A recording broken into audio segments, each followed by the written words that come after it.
Hello and welcome everyone to We'll Be Right Back, the future of hospitality. On We'll Be Right Back, we interview people from every corner of the service and hospitality industry, as well as representatives from organizations providing relief and resources as we learn how to manage and settle into this new reality after COVID-19. I am your host, Greg Tilton. I am joined today by the chef and co-owner of Two Brothers One Love, Byron Bradley. Two Brothers One Love offers catering with nutritious, simple meals based on contemporary African diaspora cuisine. It started as a pop-up, an avenue for Byron and his co-owner, David Hargrove, to not only express their culinary artistry, but to educate their guests. These lessons often come from information about certain ingredients in their dishes, or from sharing the history of the dish itself. They partner with numerous groups around the city, such as Edible Schoolyard, Southern Food and Beverage Museum, Top Box Foods, and more. Byron, thank you so much for coming on the show. I am so excited to have you on today to explore the amazing lessons we can all learn from you and David, as well as learn about how you have weathered and moved forward in the wake of COVID-19. Thank you, sir. It's definitely an honor to be here. Thank you for having me. You are also our first guest back in the studio, which is very exciting for me. It's been quite a lesson doing all online interviews. I imagine we will still have some more of those, but we are a good distance from each other at the table. We wore masks upon greeting. I gave you bottled water. We're doing everything we can to make sure everyone is healthy and safe, and I appreciate you trusting us in our production to make that happen. I kind of want to dive right into what y'all are doing, right? You have this food that you have a little bit of Creole, some Caribbean, these various influences, but really what kind of the glue that binds it all together is African diaspora, right? You're using it as this platform for one, to have a great meal. Obviously, that's kind of the core tenet, but as a conversation piece, a way to open dialogue. So tell me a bit about how you and David got this started, about this really interesting mission and ethos around your food. A lot of it started in connection as to how me and David met. Me and David met at a garden, a local garden here, ran by an artist named Willie Birch. He has a community garden that a lot of locals helped him start, and David and I were one of them. And in our small conversations in the production of helping Willie with his garden, we learned very quickly that our passions kind of met, in regards to how we wanted to utilize food as a tool. And from there, it was just figuring out our own credentials. I have a significant resume myself, and so does David. David's gone to the top school in the country. And I like to think I've graduated from the second top school in the country.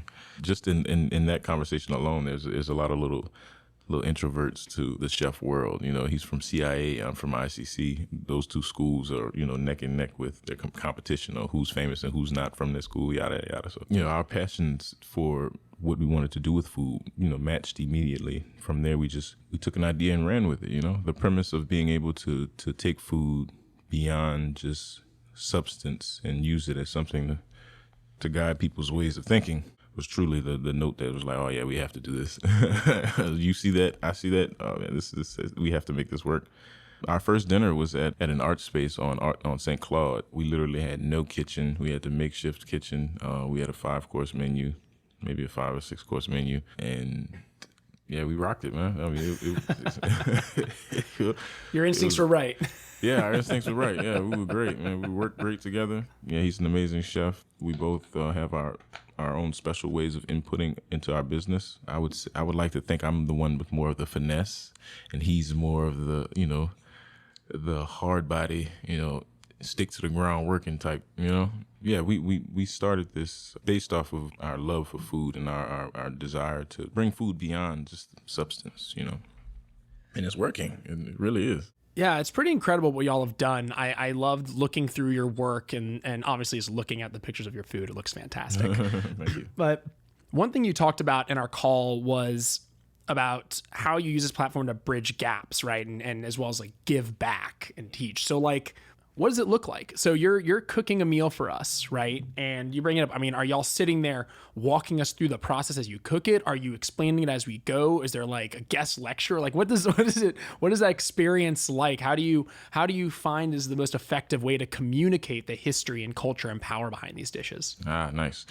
So the general format of how our pop-ups are ran, we have a cocktail hour. During that cocktail hour, we reserve that time to, of course, get to know everyone on individual levels that are attending the pop-up, but also give them just a forefront of what's about to happen. Go over the menu, take a lot of the little questions that we may have for people that are just curious about what's on the menu, And as the event starts and each dish is brought out, we reserve time right as the dish is being placed in front of you to explain, the histories and or the nutritional value of the dish.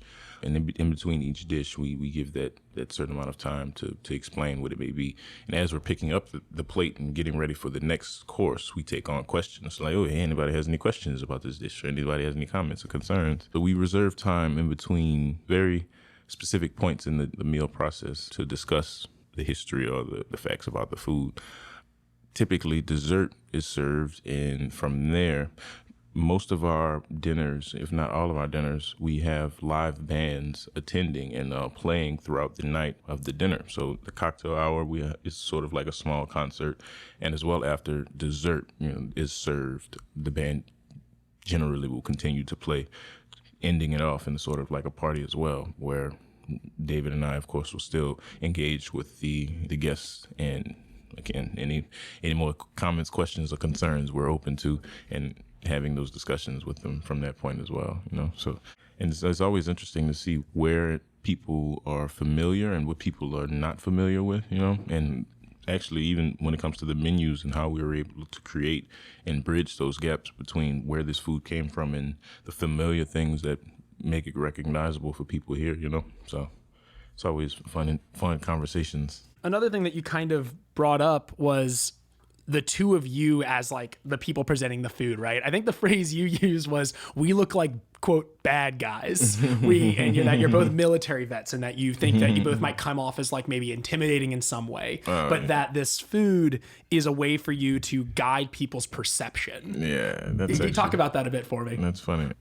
Yes, David and I both are dark-skinned African-American males with dreadlocks or locks, prior military, physically fit. I'm physically fit, so stereotypically we're the scary characters that you often hear about in the night.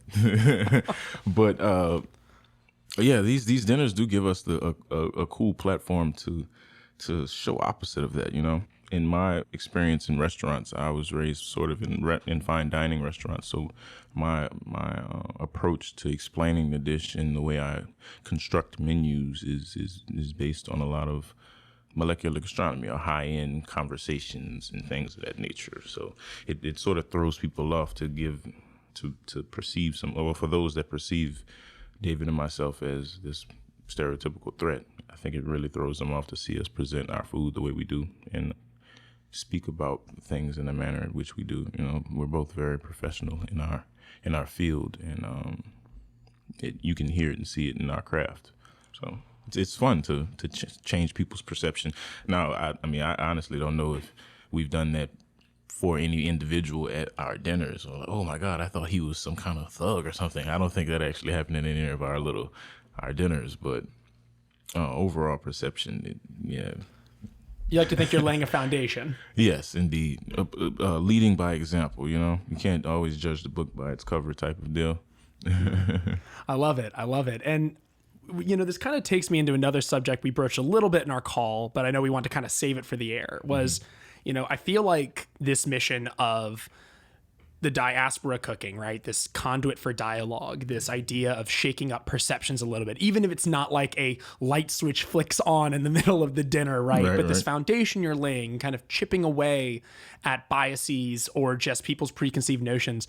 In the current climate with the protests and everything going on, with the Black Lives Matter movement is obviously a lot louder now. There's obviously needs to be a lot more momentum going on. And if nothing else, there's just a ton of conversation happening. Right. I mean, where do you feel your food and your work fits into all of that? How do you feel that part of that dialogue? Oh, man, it's actually amazing.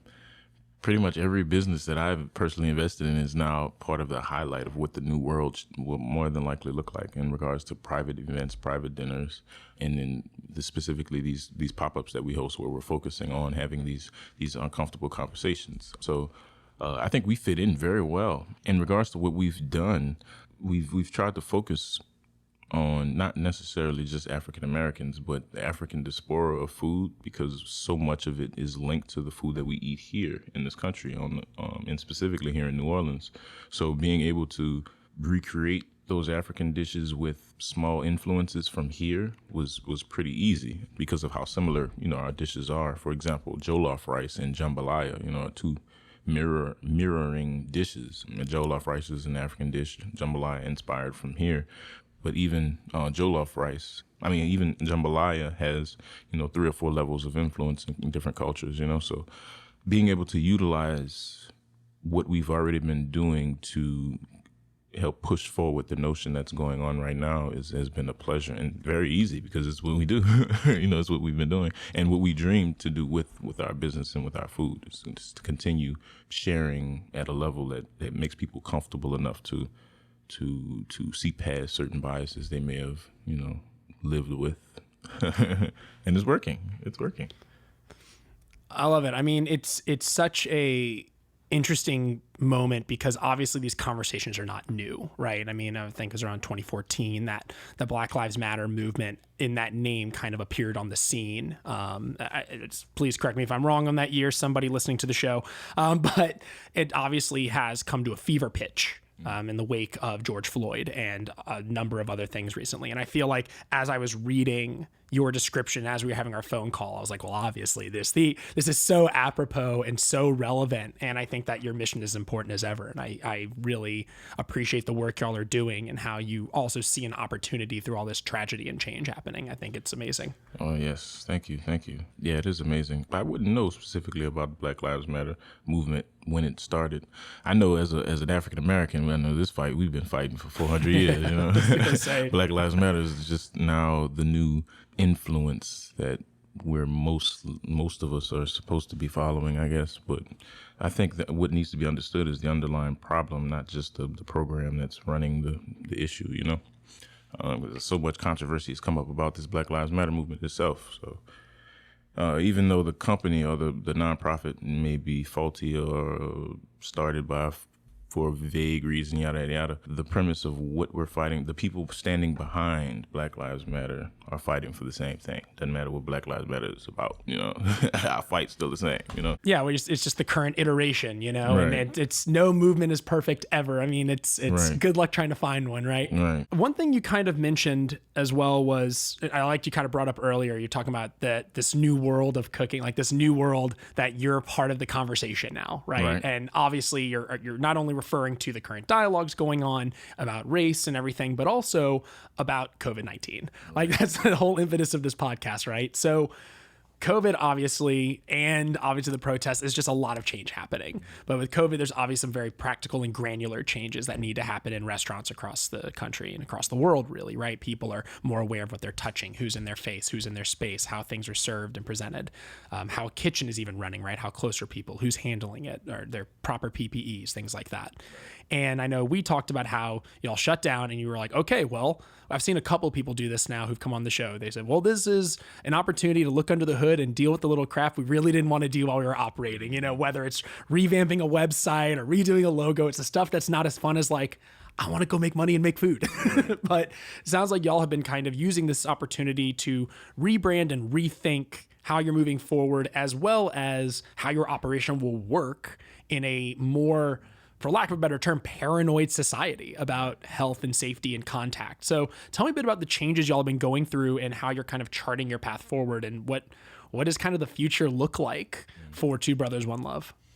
In regards to COVID-19, we're now following the known standards of keeping a very low staff, of course, staying 6 feet away from each other while even in the kitchen, wearing masks while you're cooking. And now what I think is about to be the new norm everywhere, not just in the northern states, is wearing gloves as you're cooking as well, which is notorious for not being a rule in the South. It's actually one of the rules as to why, one of the disqualifying rules as to why no southern state restaurant has a Michelin star. That's really interesting. I never knew that. Yeah, random thing. Michelin star certifications or qualifications, your restaurant has to be run under a mandatory, everyone wears gloves when serving and cooking type of situation. That all northern states and restaurants follow those rules. Southern states don't. I think that's a rule that's about to change for everybody. Everyone will have to start wearing gloves in the cooking process and serving process as well. As far as service, generally we run weddings and sort of close quarters types of events, where people are pretty intimate and close together. So the way I see these things changing will be based solely upon each individual event, but seemingly we'll be serving more family style and sort of buffet style from here, just starting out, just to keep as safe as possible, keep contact between people as less as possible, instead of the traditional walking around serving people. So we're adjusting for what we see is going to be the normal. And most of it is really just staying away from people as much as possible. But the addition of now wearing gloves while you're cooking, wearing a mask while you're cooking, and already what's a hot kitchen, now having to wear two more pieces of equipment. Yeah, I think no one's excited about that, but we got to do what we got to do. Nah, it's a tough situation. I mean, that's one thing that struck me in all these conversations. Everyone kind of emphasizes different things, but the crazy burden in an already relatively thankless industry of just like, oh yeah, we need to get them PPEs. And it's like, all I think about is how you all have to wear those PPEs. How you have to don all that while you're working, as you said, in these hot kitchens. I mean, dude, New Orleans summer ain't no joke. I mean, that's very cliche to point out, but for those of you who aren't from here, man, it's really hard to explain. Yeah. I like to say it's like when you say a bone chill, this is bone heat. And the heat gets to your bones, just the same way the cold will get to your bones. Nothing will cool you off. No amount of cold water. I mean, just right. You're it's hot brutal. to your bones. And then you got a mask and gloves and things on your head. And oh my God. But, it sounds like y'all have the right attitude and you're just plowing ahead. You're just getting ready, man. Yeah, it's fine. I think our military experience from both of us helped set a standard of discipline that we both carry on a daily basis. And in regards to the way we run the business, we really do stick to sort of self-disciplines that help push us forward and keep us going. Well, as an event company, catering really, you're a catering company. That means you mainly cater around events, weddings, special events, intimate settings. How has it been looking? Have you been seeing with the rise of phase 1 and phase 2? Are you seeing more people kind of crawling out of their respective trenches and looking around and hiring? I mean, I know you mentioned earlier, you're already starting to see like these broad bookings for the next 2 years. Tell us a bit about what just even the business side of it looks like right now. Booking is actually pretty crazy right now because it's a lot of bookings, but they're pretty sporadic. Nothing's immediate, everything's a few months out and then spaced out to a few years out, well, a year or so out. But that's with my catering company. And now as a private chef, I'm private chef to celebrities and to whoever, my clients that hire. And a lot of my clientele is out of state. So that clientele has actually been going very well. I've been getting hired for very, very, very intimate events all over the country recently. Are they coming here or are they flying you out to them? No, I fly out to them. Wow. So, but that business is going very well. Yeah. I leave a couple of weeks to go out for another dinner. So, that business is growing, and I think it's due to the climate of the new world. Everyone wants truly just very intimate 1 to 2 to 4 people dinners and things like that. Have control of their kind of environment and everything. Exactly. That's really interesting. I didn't think about that aspect of like bringing you to, the same way Uber Eats and all these things, all these food delivery services, even companies and restaurants doing their own is obviously skyrocketed because people are like, well, if I'm at home, but I really want to eat, they're far more likely to bring it to them than to go to it. I actually didn't even consider bring that restaurant. Exactly. I didn't even consider that. That's really interesting. Yeah, it's a cool concept. I love that part of my job, being able to be a private chef that can fly around anywhere, literally anywhere, and cater to people. And yeah, if it comes to something specific, I just have to bring that tool with me that'll help me, create whatever that may be. So yes, that business is taking a boom, which I'm happy about.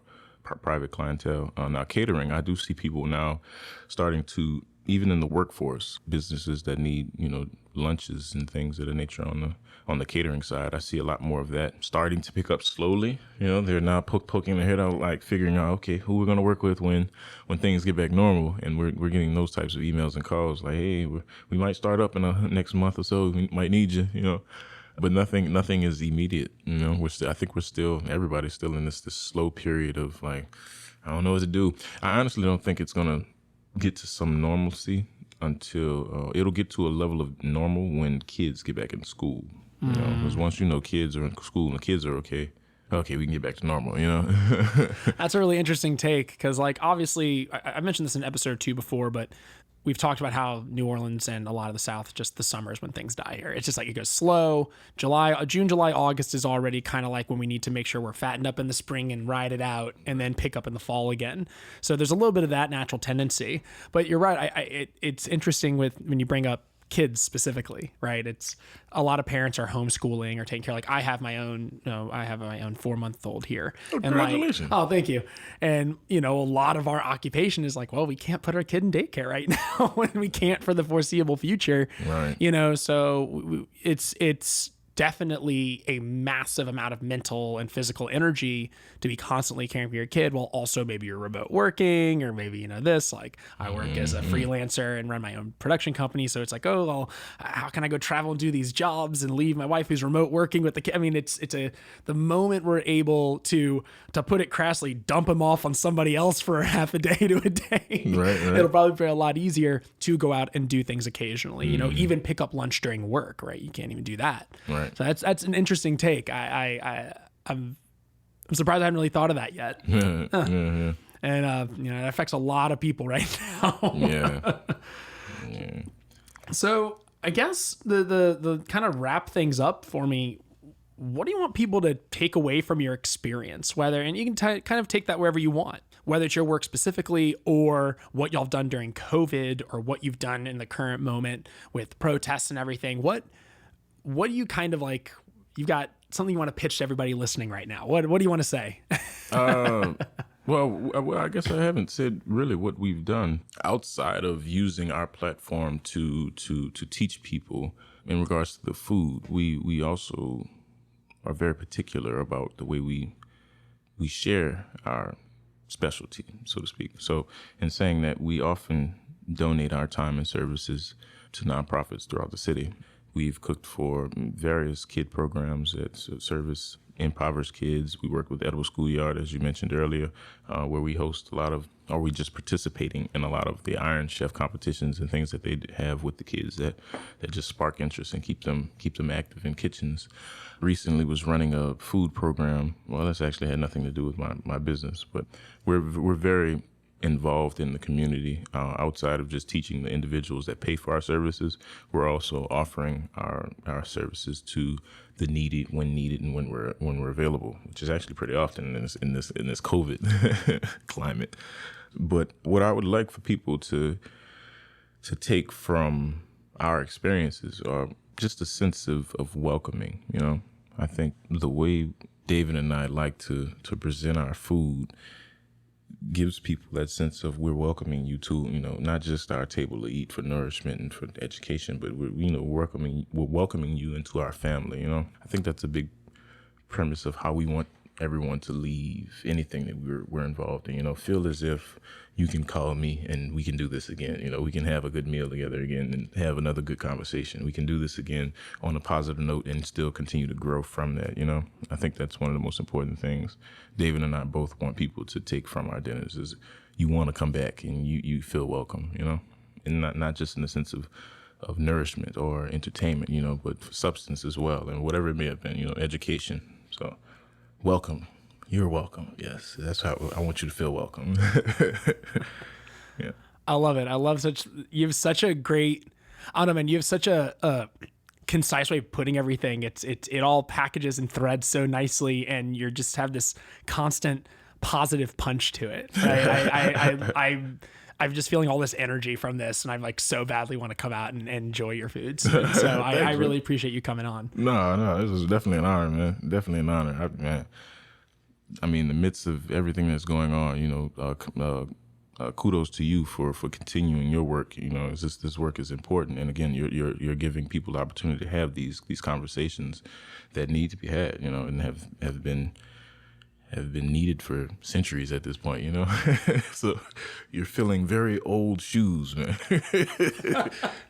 I really appreciate that. It's very kind of you. Yes. So is there anything else you want to discuss? Because otherwise, give us those shameless plugs, where we can find y'all, where we can find your work, where we can, your websites, your social media, whatever you want to shout out to. Yes. So you can always find us, twobrothers1love.com. I mean, number 2, brothers1love.com. Instagram handles the same, at twobrothers1love. We don't have anything public coming up anytime soon, but I can say more than likely our next pop-up will be at the Southern Food and Beverage Museum.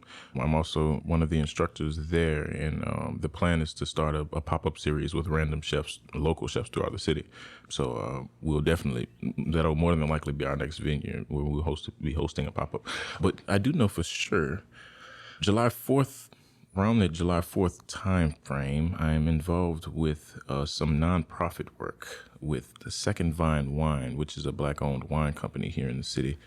My wife and I used to live in the quarter, and we loved them. That was such an awesome spot. We always found the best stuff there. Shout out as well, y'all. Second Vine Wine is amazing. Definitely, yes. They're due to reopen, actually, in a new space on the corner of Jackson and Piety, I think it is. Oh, wait, really? So right over here in the channel? Yes. Oh, that's awesome, because since we left the quarter, we haven't been able to go there as much because that would put us more in spitting distance of it. Yeah. And now, oh man, that's right down the street from here. Yeah, they're literally right around the corner from here. Oh, my wife's going to be excited to hear that. Yeah, that's where we're actually having this event. Outside of specifically Two Brothers, One Love, I'm on the board at a community center here named the Community Commitment Education Center.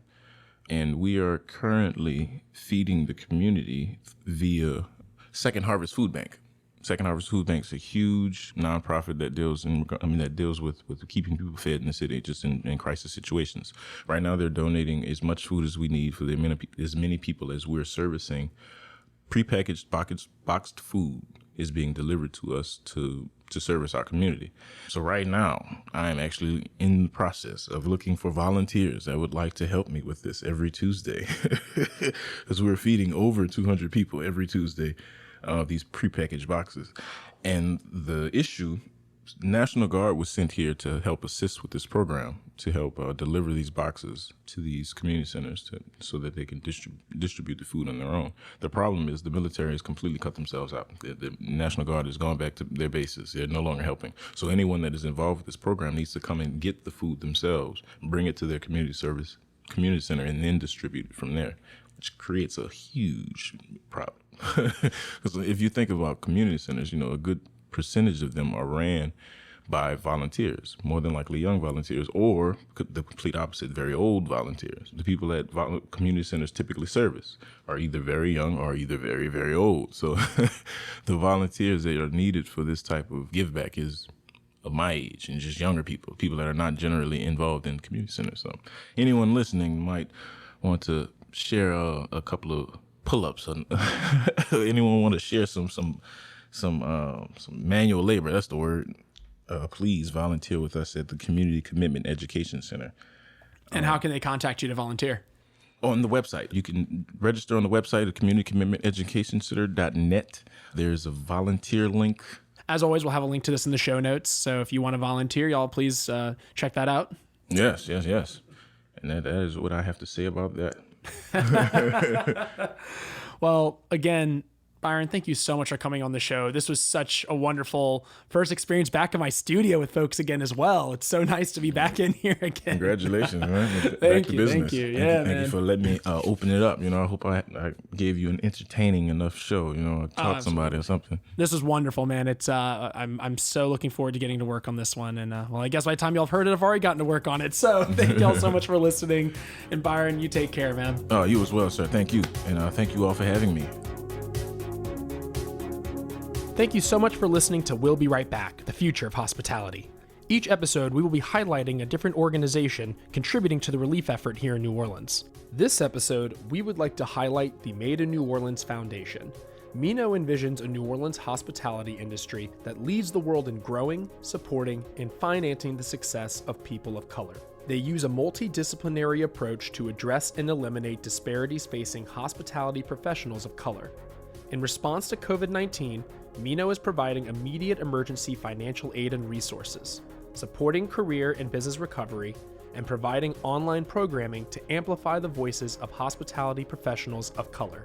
To learn more, head on over to minofoundation.org. That's MINO foundation.org. We'll Be Right Back is produced by me, Greg Tilton. My co-producers are Barry Schwartz of My House Events and Elizabeth Tilton of Oyster Sunday. Barry and Elizabeth are offering incredible resources and services during this time through their New Orleans-based businesses, as well as collecting and sharing various initiatives by other individuals and organizations. All of these are linked in the show description, so please make sure to check them out. You can follow us on Twitter for the latest updates and to let us know what's up, @RightBackNola.